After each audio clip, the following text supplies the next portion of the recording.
Welcome friends. இன்னைக்கு நம்ம இந்த வீடியோவில் வாட்ஸ்அப்பில் எந்த ஒரு குரூப்பும் நம்ம வந்து கிரியேட் பண்ணாமல் ஃப்ரெண்ட்ஸுக்கு நம்ம வந்து எப்படி மெசேஜ் பண்ணலாம் அதை பற்றி தான் பார்க்க போகிறோம்.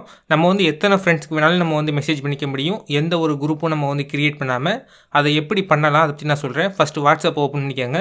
வாட்ஸ்அப்பை ஓப்பன் பண்ணதுக்கப்புறம் அந்த 3 டாட்ஸை கிளிக் பண்ணுங்கள். இதில் நியூ ப்ராட்காஸ்ட்னு கொடுத்துருப்பாங்க. இந்த மெனுவை கிளிக் பண்ணுங்கள். கிளிக் பண்ணதுக்கப்புறம் நீங்கள் எந்த ஃப்ரெண்டுக்கு மெசேஜ் பண்ண விரும்புகிறீங்களோ அந்த ஃப்ரெண்டோட லிஸ்ட் எல்லாத்தையுமே செலக்ட் பண்ணிக்கிட்டு பாட்டமில் க்ரீன் கலரில் ஒரு பட்டன் கொடுத்துருப்பாங்க. இந்த பட்டனை ப்ரெஸ் பண்ணிடுங்க.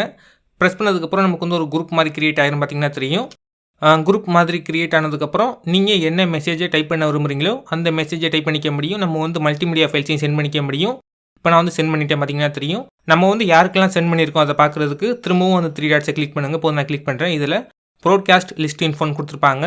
இந்த மெனுவை ப்ரெஸ் பண்ணி நம்ம வந்து யாருக்கெல்லாம் சென்ட் பண்ணியிருக்கோம் அதை வந்து நம்ம தெளிவாகவே பார்த்துக்க முடியும். இப்போ பார்த்தீங்கன்னா தெரியும். நான் வந்து 3 பேருக்கு சென்ட் பண்ணியிருக்கேன்.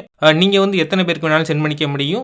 இந்த ஆப்ஷனை பொறுத்த வரைக்கும் நம்ம வந்து எந்த ஒரு குரூப்பும் கிரியேட் பண்ணாமல் நம்ம வந்து ஃப்ரெண்ட்ஸுக்கு டெம்பரரியாக நம்ம வந்து இந்த ஆப்ஷனை யூஸ் பண்ணிக்க முடியும்.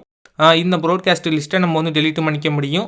ஓகே ஃப்ரெண்ட்ஸ், இந்த வீடியோ உங்களுக்கு வந்து ஹெல்ப்ஃபுல்லாக இருந்தால் இந்த வீடியோக்கு ஒரு லைக் கொடுங்க. மறந்துடாமல் இந்த சேனல் சப்ஸ்கிரைப் பண்ணிக்கோங்க. மீண்டும் ஒரு இன்ட்ரெஸ்டிங்கான ஒரு வீடியோவில் சந்திக்கலாம். தேங்க்யூ.